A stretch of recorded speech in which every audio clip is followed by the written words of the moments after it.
өзүнүн биринчи ошол жетекчилерге кайдыгерлик кылган болот да.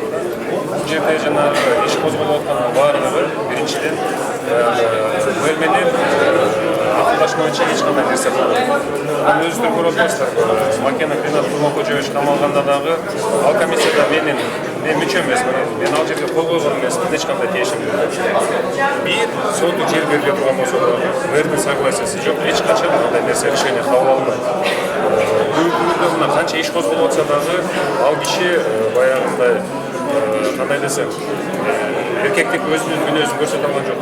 Ошон үчүн бүгүнкү күндө 26-27 июнда ошо отчет тапшырат дегенде ошо отчетту тапшырган жок.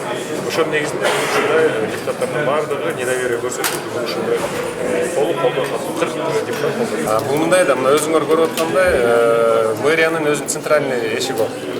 Ошол баягы эшиктен киргенден бул киши качып калган да, анткени бул артында эшик бар. Кыргызда жакшы сөз бар да, эшик менен кирип, эшик менен чыгыш керек. Анан баягы элден качып калгандан кийин бүгүнкү күндө ушул алып кетти да.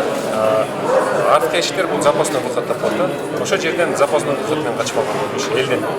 Демек, бул бүгүнкү күндө азыр мен жана айтып бербедимби, ошол эшиктерди ачтырганга аракет кылабыз. Эл беспрепятственно келгенге.